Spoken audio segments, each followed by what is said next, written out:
Hi friends, welcome back to my channel we to knowledge. मेरा नाम है अर्शीन और आज मैं आप सबके लिए लेकर आई हूँ सुल्ताना's ड्रीम रिटन बाय बेगम रुकैया, जिनको रुकैया सखावत हुसैन के नाम से भी जाना जाता है। ये एक साइंस फिक्शन शॉर्ट स्टोरी है जो कि सबसे पहले पब्लिश हुई थी द इंडियन लेडीज़ नाम की मैगज़ीन में 1905 में। इस वर्क की राइटर यानी कि रुकैया सखावत हुसैन की अगर हम बात करें, so she was a Muslim feminist writer and social reformer from Bengal. बहुत ही इंटरेस्टिंग स्टोरी है और कैरेक्टर लिस्ट भी इसकी ज़्यादा लंबी नहीं है, सो ये हम स्टोरी पढ़ते पढ़ते भी समझ लेंगे। चलिए स्टार्ट करते हैं इसकी समरी। स्टोरी की ओपनिंग होती है सुल्ताना से, जो कि अपने बेडरूम में रिलैक्स कर रही होती है और उसे ये नहीं पता कि वो एक ख्वाब देख रही है या फिर जगी हुई है, लेकिन वो जो इंडियन वुमेन की कंडीशन है उसके बारे में सोच रही होती है। फिर वो बाहर आकर जो स्टार्स हैं उनको नोट कर रही होती है, उनको देख रही होती है। फिर अचानक ही उसकी फ्रेंड सिस्टर सारा वहाँ पर आ जाती है और सुल्ताना को गुड मॉर्निंग विश करती है। तब सुल्ताना हंसती है कि गुड मॉर्निंग क्यों विश कर रही है, लेकिन उनके लिए वो गुड मॉर्निंग इसलिए होती है क्योंकि रात में मैन सर्वेंट्स सारे वो अपने अपने रूम में सो रहे होते हैं। तो रात ही एक ऐसा वक्त है जहाँ पर वो खुलेआम ईज़िली घूम सकती हैं बिना किसी पर्दे के। फिर सिस्टर सारा और सुल्ताना को बाहर लेके जाती है और वो लोग टहलना स्टार्ट कर देते हैं। और सुल्ताना जब बाहर देखती है तो वो एक्चुअली में सुबह हो चुकी होती है। तब वो अपने इधर उधर देखती है तो उसे कोई मैन नज़र नहीं आता है वहाँ पर। और सुबह में सुल्ताना को इस तरह से घूमने की आदत नहीं थी क्योंकि वो पर्दानशीन औरत थी, किसी भी मेल के सामने नहीं जाया करती थी। और फिर जब वो सिस्टर सारा की तरफ देखती है तो वो देखती है कि वो सिस्टर सारा है ही नहीं, उसकी वो कोई और ही लेडी है। फिर जिसको वो सिस्टर सारा समझ रही होती है वो उसको बोलती है कि तुम्हें परेशान होने की ज़रूरत नहीं है, तुम मत डरो, यहाँ तुम्हें कोई मैन नज़र नहीं आएगा क्योंकि हम लोग ये लेडी लैंड में हैं। ये इस स्टोरी की यूटोपियन सोसाइटी है, लेडी लैंड। फिर सुल्ताना जब इधर उधर अपने चारों ओर देखती है बहुत ही हैरत के साथ, तब वो देखती है कि कोई मैन नहीं है। और उस पर सिस्टर सारा जो है वो एक्सप्लेन करती है कि यहाँ पर जितने भी मैन हैं वो इंडोर्स में रहते हैं, बिल्कुल उसी तरह से जिस तरह से वो मैन को तुम्हारे जहाँ तुम रहती हो वहाँ पे इंडोर्स में रखा जाता है, उस जगह को जनाना कहा जाता है। इसी तरह से हम इस लैंड पे जो मैन है उनको अंदर रखा जाता है और इसको मर्दाना कहा जाता है। सुल्ताना ये जान के काफ़ी सरप्राइज़ होती है। फिर सिस्टर सारा इसका रीज़न एक्सप्लेन करती है और बोलती है कि यहाँ पे हम मैन को इसलिए अंदर बंद करके रखते हैं ताकि जो मैन है वो जंगली जानवरों की तरह सड़कों पर ना घूमे, और इस तरह से वो घूम करके वुमेन के लिए सड़कों को अनसेफ कर देते हैं। सुल्ताना को बहुत खुशी होती है ये सब देख के। फिर वो बताती है कि हमारे इंडिया में तो जो मैन है उनको फ्री घूमने दिया जाता है, वो आज़ाद हैं, और वुमेन को अंदर रखा जाता है क्योंकि इंडिया में मैन को लॉर्ड माना जाता है, मास्टर माना जाता है, जिसके पास पूरी पावर होती है। इस पे सिस्टर सारा पूछती है कि वुमेन ने इतना अलाउ क्यों किया हुआ है खुद को अंदर बंद करने पर। तो सुल्ताना बोलती है क्योंकि man are stronger than women. तब सिस्टर सारा इस लॉजिक को रिजेक्ट करती है और यहाँ पे एक वो मेटाफर का इस्तेमाल करती है और बोलती है कि लायन जो है वो मैन से ज़्यादा स्ट्रॉन्गर है, तो क्या लायन मैन को डोमिनेट करेंगे। और सिस्टर सारा ये भी कहती है कि वुमेन को इतनी नाइंसाफ़ी को इतना ब्लाइंडली एक्सेप्ट नहीं करना चाहिए। फिर सुल्ताना एंड सिस्टर सारा के घर पहुंच जाती हैं और वहाँ पर उनका घर देख के सुल्ताना बहुत ज़्यादा अमेज़्ड हो जाती है क्योंकि वो वहाँ पर एक ब्यूटीफुल गार्डन भी था और उनका घर बहुत ही ज़्यादा नीट एंड क्लीन था और अच्छा खासा डेकोरेटेड भी था। फिर सिस्टर सारा सुल्ताना को एक पीस ऑफ एम्ब्रॉयडरी लाकर दिखाती है जो कि उसने अपने हाथ से की थी। फिर सिस्टर सारा सुल्ताना से पूछती है क्या तुम्हें भी एम्ब्रॉयडरी करना आती है, जिस पर सुल्ताना कहती है जी हाँ मुझे आती है क्योंकि सारा दिन जनाना में बैठकर मैं यही तो काम करती हूँ। जिस पे सिस्टर सारा जो है हंसती है और वो कहती है कि हम ये काम कभी भी मैन को करने के लिए नहीं देंगे अंदर बैठे हुए भी, क्योंकि उनके अंदर इतना पेशेंस ही नहीं है। और सिस्टर सारा फिर सुल्ताना को बहुत सारे एम्ब्रॉयडर्ड क्लोथ्स दिखाती है जिस पे सुल्ताना बहुत ज़्यादा इम्प्रेस्ड है और वो सोचती है कि सिस्टर सारा इतना कुछ कैसे मैनेज कर लेती है, क्योंकि सिस्टर सारा जो है वो ऑफिस वर्क भी करती है, यानी कि जो लेडी लैंड है वहाँ पे जो लेडीज़ हैं वो मैन की तरह से काम करती हैं, और जो मैन है वो तो अंदर घर के काम करते हैं। सिस्टर सारा एक्सप्लेन करती है कि वो अपने ऑफिस का काम सिर्फ 2 घंटे में ही ख़त्म कर लेती है, पूरा कर लेती है, क्योंकि जो मैन है वो ही काम 7 घंटे लगाते हैं पूरा करने में, क्योंकि वो अपना ज़्यादातर टाइम स्मोकिंग एंड टॉकिंग में वेस्ट कर देते हैं। दोनों आपस में बातें कर रही होती हैं। फिर सिस्टर सारा ये भी बताती है सुल्ताना को कि इस लेडी लैंड में कोई भी डिज़ीज़ नहीं है, और यहाँ तक कि यहाँ पे मॉस्किटोज़ भी नहीं है, और यहाँ पर कोई यूथ में यानी कि यंग एज में कोई भी नहीं मरता है, except when there is a rare accident. फिर सिस्टर सारा सुल्ताना को अपने किचन में आने के लिए बोलती है, और उसका जो किचन है वो वेजिटेबल गार्डन में बना हुआ है और बहुत ही ज़्यादा खूबसूरत है। वहाँ पे बहुत ही अच्छे अच्छे प्लांट्स हैं और किचन भी बहुत क्लीन एंड ब्राइट है।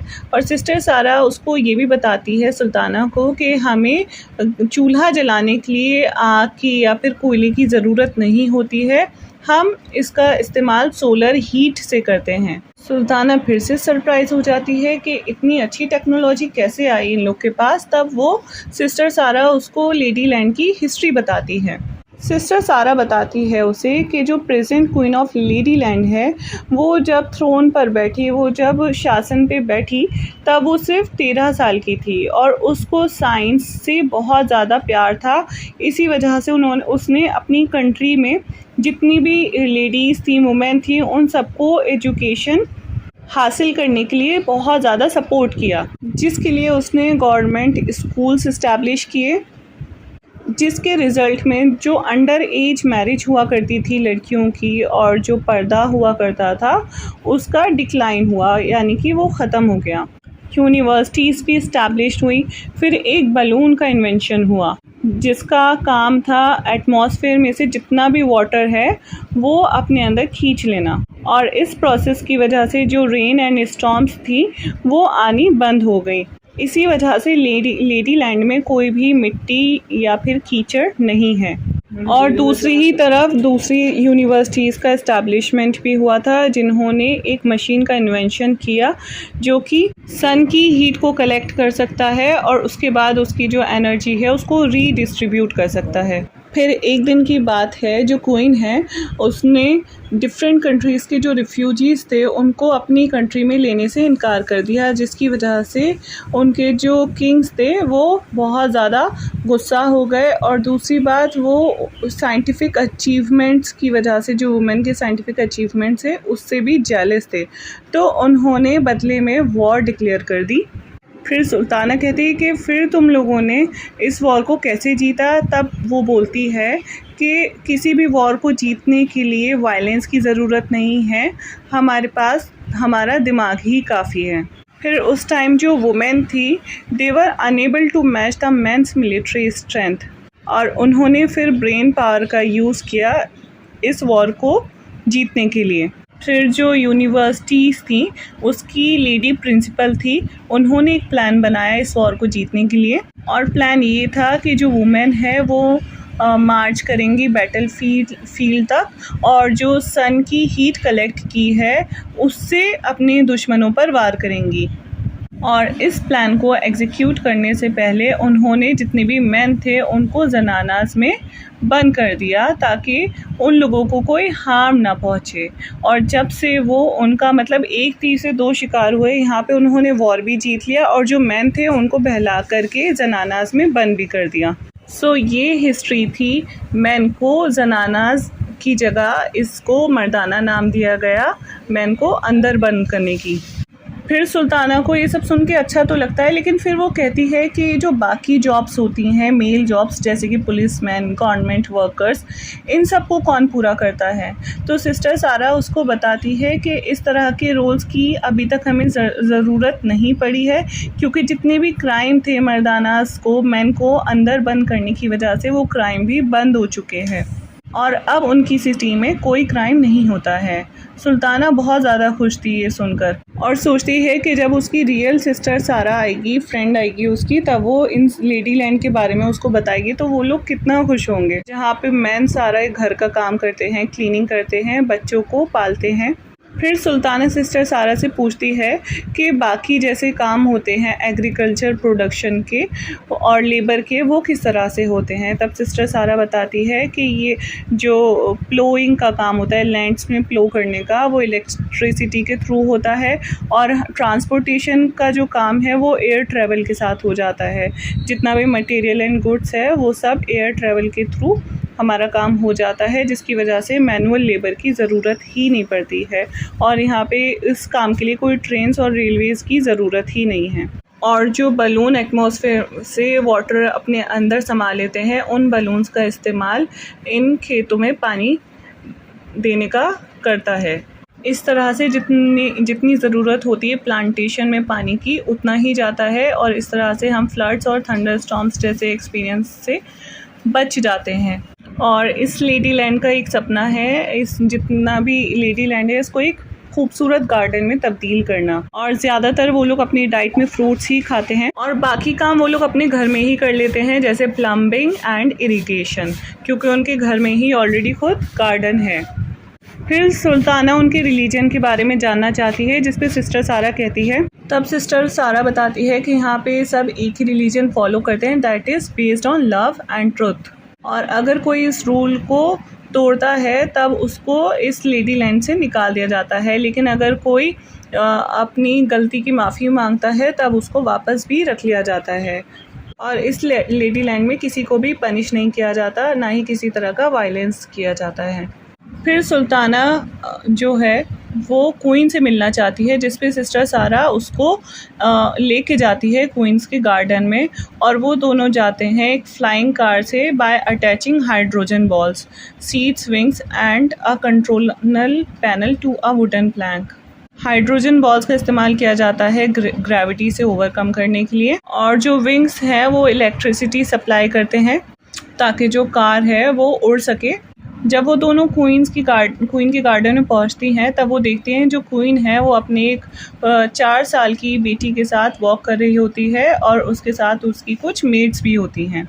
फिर वो तीनों आपस में बातें करने लगते हैं और जो क्वीन है वो भी बताती है कि किस तरह से वो लेडी लैंड में काम होता है, जो कि सिस्टर सारा ऑलरेडी उसे बता चुकी होती है। फिर जो क्वीन है वो सुल्ताना को ये भी बताती है कि यहाँ हम लोग ट्रेडिंग के बिल्कुल भी अगेंस्ट नहीं हैं, हमें दूसरी कंट्रीज़ के साथ ट्रेडिंग करना पसंद है, लेकिन लेडी लैंड के साथ कोई भी ऐसी कंट्री नहीं जुड़ी है जिसमें कि वुमेन डील करती हों ट्रेडिंग से, क्योंकि ज़्यादातर कंट्रीज़ में वुमेन को जनानाज में ही रखा जाता है, वो बाहर आके ट्रेडिंग नहीं कर सकती हैं। और लेडी लैंड की जो वुमेन है उनको मैन के साथ ट्रेडिंग करना अच्छा नहीं लगता है, क्योंकि जो मैन होते हैं उनके अंदर मोरल्स की कमी होती है और they are inconvenient to trade with. और क्वीन सुल्ताना को ये भी बताती है कि यहाँ की जो लेडीज़ हैं उनको किसी भी तरह की जो डायमंड्स हैं, जैसे कि कोहिनूर जो कि मुगल्स के पास था, उस तरह की चीज़ों की ख्वाहिश बिल्कुल भी नहीं है, बल्कि जो लेडी लैंड की जो वुमेन हैं, जो लेडीज़ हैं, उनके लिए सबसे बड़ी जो उनका जो प्रेशियस गिफ्ट वेल्थ है, सब कुछ है, वो उनका ओशन ऑफ नॉलेज है, जिसकी वजह से जो नेचर्स की गिफ्ट हैं वो उसको डिस्कवर करने में कामयाब होती हैं।